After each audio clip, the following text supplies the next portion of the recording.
Hi everyone, welcome to let's crack UPSC CSE. Hindi में हूं शुभम सिसोदिया। आपका बहुत बहुत स्वागत करता हूं अनअकैडमी पे। दोस्तों, उत्तर प्रदेश के बलिया से एक बड़ी खबर आ रही है और बड़ी खबर ऐसी बात नहीं, अचानक से कोई खबर आई है। काफी महीनों की मेहनत के बाद ये एक अच्छी खबर देखने को मिली है और ये एक ऐसी खबर है पूरे देश के लिए नहीं, उत्तर प्रदेश के लिए, इवन मैं कहूँ बलिया पूरे क्षेत्रीय विकास के लिए, उनके लोगों के लिए, हमारे पूरे देश के लिए बहुत अच्छी एक न्यूज़ है। न्यूज़ क्या है? दरअसल गंगा के अंदर एक जो खजाना है वो खजाना मिला है। गंगा वैसे भी बहुत अच्छी विशेषताओं के लिए जानी जाती है, लेकिन इस समय जो आर्थिक विशेषताएं हैं उनके लिए अभी जाना जा रहा है। क्यों? गंगा बेसिन के अंदर दरअसल जो ऑयल रिजर्व्स हैं, जो क्रूड ऑयल है, कच्चे तेल के जो कुछ रिजर्व्स हैं वो पाए गए हैं। दरअसल ओएनजीसी के द्वारा 3 महीने से जो रिसर्च है, जो खोज है वहां पर करी जा रही थी और फाइनली फाइंड आउट कर लिया गया है कि जो ऑयल के रिजर्व्स हैं यहाँ पर बड़ी मात्रा में पाए जा सकते हैं। और जब ये ऑयल के रिजर्व मिले हैं तो सीधी सी बात है, ओवरऑल ये हमारे देश के लिए कैसे फायदेमंद होंगे, क्या क्या इससे फायदा होने वाला है, इस हमारे देश के साथ साथ इस पूरे प्रदेश को यानी कि उत्तर प्रदेश को, योगी जी को क्या फायदा होगा। और इतना ही नहीं, इसके साथ साथ हम ये भी बात करेंगे कि बलिया की सूरत कैसे बदल सकती है इन सारे रिजर्व्स के कारण। मैं आपको बताऊंगा कि बलिया का पूरा जो क्षेत्रीय विकास है, वहां के लोगों की जो एक अभी तक अर्थव्यवस्था बनी हुई है सिर्फ खेती और मजदूरी पर आधारित, उसमें कैसे बड़े बदलाव हमें देखने को मिल सकते हैं इन ऑयल रिजर्व्स में जो सारी जो खोज हुई है इनके कारण। पहले मैं आपको इन्फॉर्मेशन बताऊंगा, सारी डिटेल बताऊंगा, फिर मैं आपको इसका एनालिसिस बताऊंगा कि अगर ये ऑयल रिजर्व की अगर खोज हुई है तो इससे डेफिनेटली यहाँ के लोगों को कितना फायदा होने वाला है, इन लोगों की जिंदगी में कितने बड़े बदलाव आ सकते हैं इन सभी चीजों के माध्यम से। आगे बढ़ेंगे। यहाँ पर आप देख सकते हैं कि आपकी जो एक ये जो पोस्ट है, टाइम्स अलजेब्रा का जो ट्विटर पर एक अकाउंट है, वहां से मैंने इसको निकाला है। तो आप देखेंगे, big breaking news, India hits a jackpot, a major crude oil reserve has been discovered near. ये दरअसल सागरपली गांव है, बलिया जिले में आता है उत्तर प्रदेश के अंदर। यहाँ पर ओएनजीसी के जो ऑफिशियल्स हैं उन्होंने कंफर्म किया है कि यहाँ पर ऑयल रिजर्व्स हैं वो 3 महीने के सर्वे के बाद गंगा बेसिन में पाए गए हैं। इस पूरी न्यूज़ को हम देखेंगे, फिर हम एनालिसिस वाला जो पार्ट है उसको देखेंगे कि यूपी के लोग या फिर स्पेशली मैं कहूँ बलिया का पूरा रीजन, क्योंकि ये जो जब तेल के कुएं खुदेंगे ना तो बलिया से लेके प्रयागराज तक जो एक बड़ा डेवलपमेंट है वो डेवलपमेंट हमें यहाँ पर इस पूरे रीजन में यहाँ पर देखने को मिलेगा। आप यहां पर भी सेम जो एक आर्टिकल है वो देख सकते हैं, UP hits jackpot, crude oil discovered in Ballia, ONGC begins drilling more well across 300 kilometre oil belt. 300 kilometre जो एरिया है, 300 किलोमीटर के एरिया में जो तेल के कुएं हैं वो खोदे जा सकते हैं और ये पूरा रीजन पहुंचेगा प्रयागराज तक। तो ओवरऑल उत्तर प्रदेश के लोगों के लिए और स्पेशली इस रीजन में जो लोग आते हैं उनके लिए तो बहुत अच्छी खुशखबरी है, क्योंकि जब भी सीधी सी बात है रिजर्व पाए गए हैं तो सरकार को तेल मिलेगा, लोगों को रेवेन्यू मिलेगा, ओवरऑल आमदनी होगी, साथ ही साथ क्षेत्रीय विकास को बहुत ज्यादा बढ़ावा इन सारी चीजों से मिलने वाला है। आइए शुरू करते हैं, लेकिन उससे पहले आप लोग जानेंगे अनअकैडमी के द्वारा यूपीएससी सीएसई के हमारे जो सभी प्लस कोर्सेज हैं उन पर 60% का जो ऑफर है उसको लाइव करा गया है। इसके साथ आपको 12 महीने का फ्री जो एक्सटेंशन है वो भी आपको मिलेगा। ध्यान रखेंगे, ये जो 31 मार्च तक हमारे जो ऑफर्स हैं ये लाइव हैं। आप देखेंगे इसमें आपको जीएस सीसेट टेस्ट सीरीज सभी बैचेस का जो आपको एक्सेस है वो मिलेगा, 1-to-1 mentorship, doubt solving sessions, ऐसी सारी जो सुविधाएं आपको इन बैचेस में मिल जाती हैं।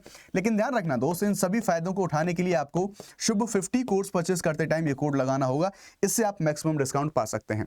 हमारे बैचेस के बारे में बात करें तो आरंभ बैच है जो कि लाइव हो चुका है, इग्नाइट इंग्लिश का बैच है ये 29 मार्च को शुरू होगा, आगाज 30 मार्च को शुरू होगा और नीव जो कि 2028 के लिए फाउंडेशन बैच है 31 मार्च से ये बैच हमारा शुरू होने वाला है।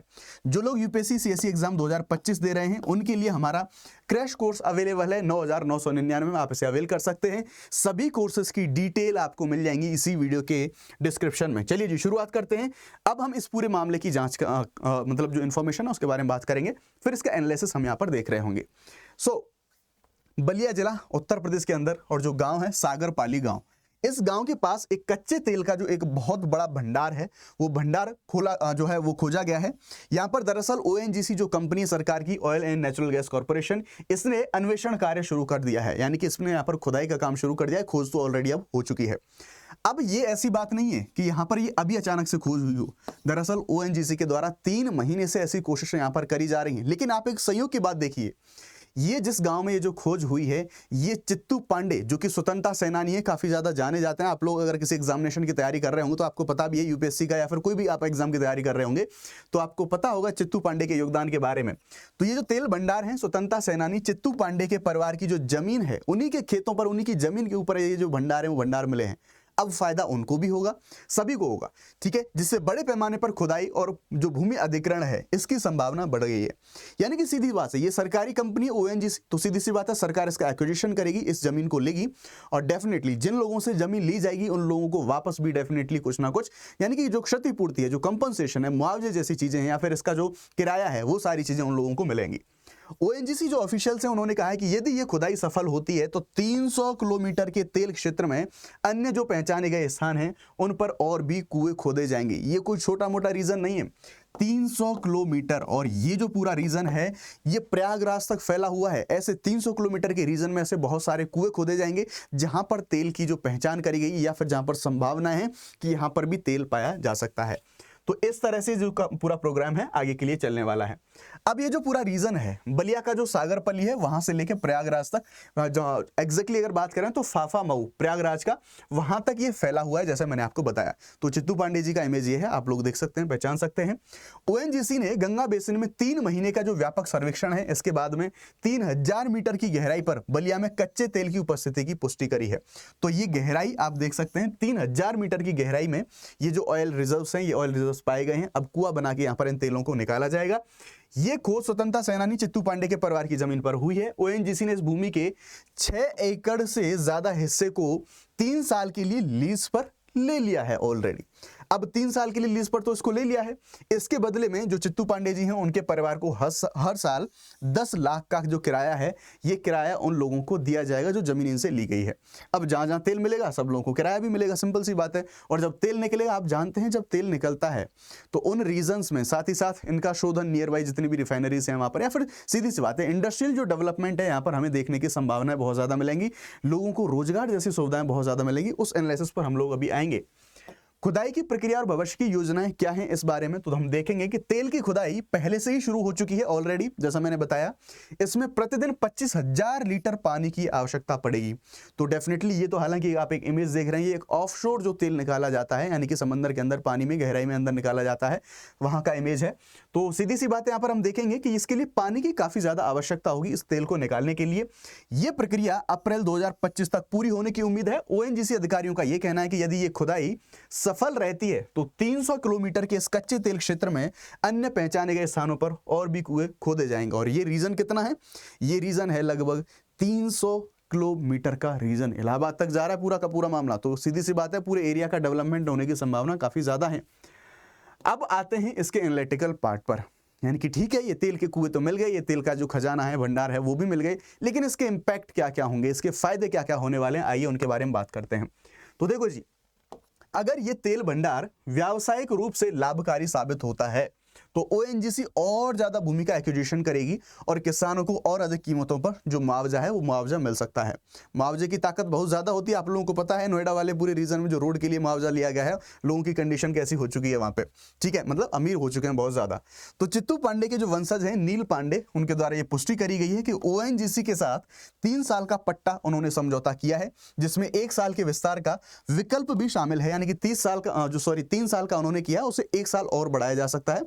अब सीधी सी बात है, आगे नेगोशिएशन वाली चीजें वो देखी जाएंगी, कैसे सारी चीजें बढ़ती हैं।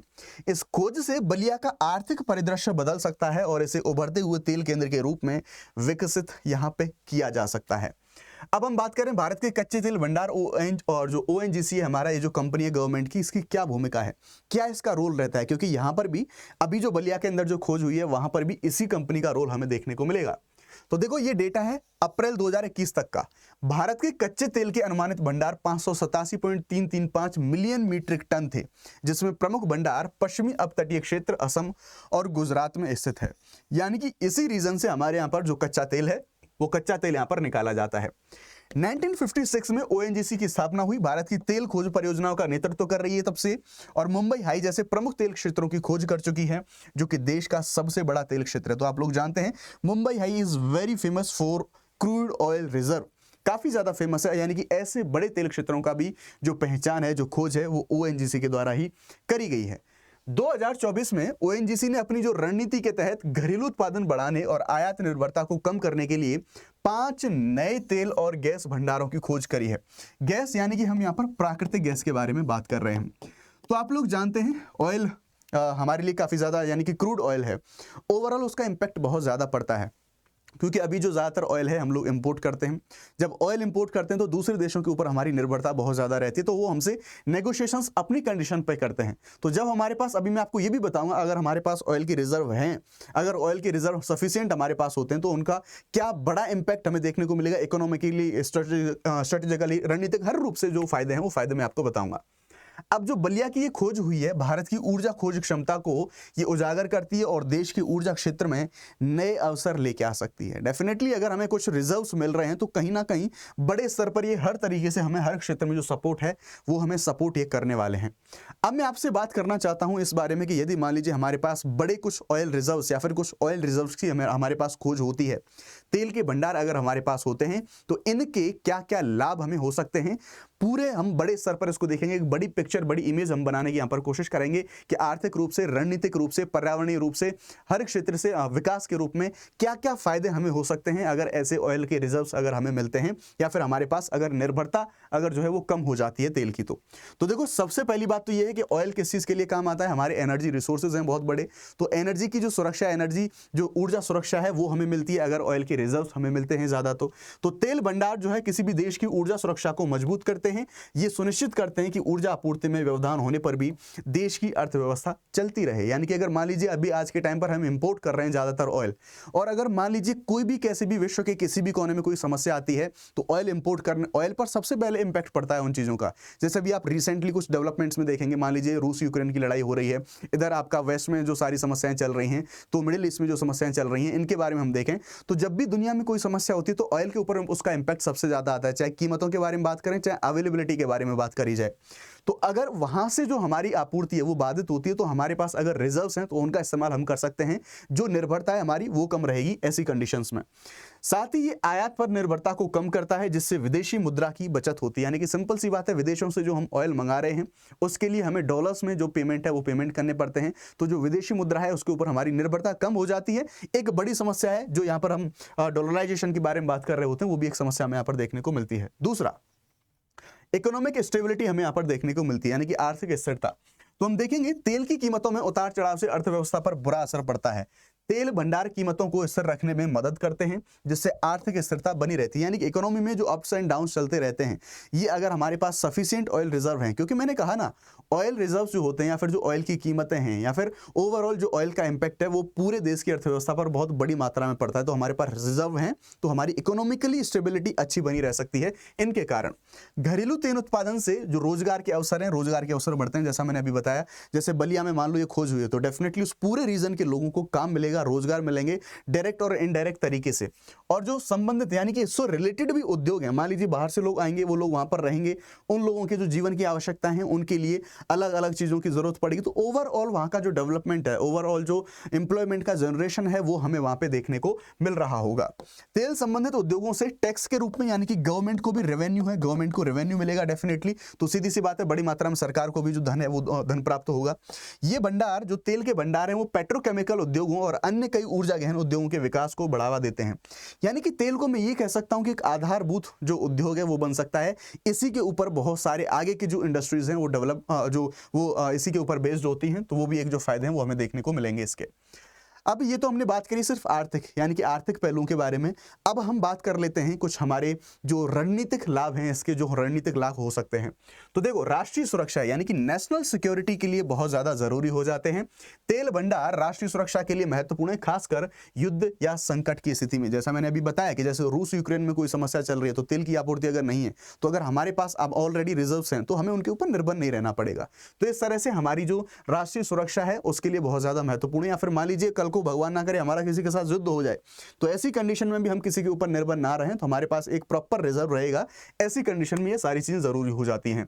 ये देश को ऊर्जा आपूर्ति में व्यवधान के खिलाफ एक बफर प्रदान करता है। जैसा मैंने बताया कि नहीं आ रहा आयात, कोई दिक्कत नहीं, हमारे पास ऑलरेडी कुछ समय के लिए चीजें हैं। भू राजनीतिक प्रभाव यानी कि जियोपॉलिटिकल जो इंपैक्ट होता है उसके बारे में बात करें तो तेल भंडार वाले देश वैश्विक ऊर्जा बाजार में अधिक प्रभाव बनाए रखते हैं। जैसे कि आप देखेंगे, मान लीजिए यूएस के पास बहुत ज्यादा रिजर्व्स हैं, हालांकि जो इंपोर्ट है हमारा वो वेस्ट कंट्री से होता है, यानी कि वेस्ट एशिया से होता है। हम वहां पे देखेंगे तो सीधी सी बात है, अगर आपके पास ऐसे रिजर्व्स होते हैं या फिर आपकी स्टेबिलिटी ऐसी होती है तो पूरी दुनिया में आपके जो रिलेशंस हैं वो ज्यादा बेहतर बने रहते हैं। तेल के माध्यम से अन्य देशों के साथ जो राजनयिक संबंध हैं वो संबंधों में भी मजबूती बनी रहती है। आपूर्ति में लचीलापन लचीलापन बना रहता है, यानी कि आपातकालीन परिस्थितियों में जैसे कि नेचुरल जो कोई डिजास्टर हुआ, जियोपॉलिटिक्स कोई संघर्ष हुआ, तेल भंडार ऊर्जा आपूर्ति में लचीलापन जो है ये लचीलापन प्रदान करके रखते रहते हैं।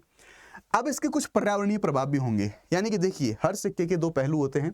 इतना कुछ अच्छा हमने पढ़ा तो ऐसी बात नहीं है, कुछ ना कुछ चुनौतियां या फिर कुछ ना कुछ नेगेटिव इंपैक्ट भी इसके हो सकते हैं। तो नेगेटिव इंपैक्ट क्या होंगे? तो तेल उत्पादन और उपयोग से पर्यावरणीय प्रभाव पड़ सकता है, जैसे कि प्रदूषण और जलवायु परिवर्तन। इसलिए जो तेल भंडार के उपयोग में पर्यावरण को थोड़ा सा ध्यान में रखना जरूरी होगा। टेक्निकल डेवलपमेंट हमारा होगा अगर हमें ऐसे तेल भंडार हमें मिलते हैं तो इससे उत्पादन में तकनीकी विकास को बढ़ावा मिल सकता है, यानी कि हम नई नई टेक्नोलॉजीज का यूज करेंगे, उन टेक्नोलॉजीज की हम खोज करेंगे तेल भंडार के लिए। और जब ऐसी टेक्नोलॉजीज हमारे पास होंगी तो उन्हीं तकनीकों का इस्तेमाल हम कर पाएंगे अन्य खनिजों की खोज के लिए या फिर उनका निष्कर्षण करने के लिए। ठीक, साथ ही क्षेत्रीय विकास, जैसा मैंने बताया कि मान लीजिए अभी यूपी बलिया में ये सारी चीजें खोज हुई हैं, तो बलिया से लेके प्रयागराज तक कुओं की खुदाई होगी, वहां पर डेवलपमेंट होगा, तो ओवरऑल पूरे एरिया का डेवलपमेंट हमें देखने को मिलेगा। बुनियादी ढांचे का विकास होगा, जिससे जो स्थानीय अर्थव्यवस्था है, यानी कि अभी तक हम जो बात कर रहे हैं मजदूरी और खेती के ऊपर जो लोग जो वहां पर डिपेंडेंट हैं, उन लोगों का जो जीवन है वो बदल सकता है। वो वहां पर उस पूरी की पूरी इकोनॉमी को वहां पर लाभ होगा। तेल से प्राप्त धन का उपयोग क्षेत्रीय विकास में किया जा सकता है, यानी कि जो गवर्नमेंट को टैक्स या फिर जो गवर्नमेंट को रेवेन्यू मिलेगा, उस रेवेन्यू का डेफिनेटली जनता के कल्याण के लिए जो गवर्नमेंट है उसके द्वारा यूज किया जाएगा। सो ये एक ओवरऑल इंपैक्ट हमने देखा कि क्या खोज हुई है, इन्फॉर्मेशन देखी, एनालिसिस देखा कि क्या इसके फायदे देश, राज्य और पूरे पर्टिकुलर एरिया के ऊपर क्या हो सकते हैं।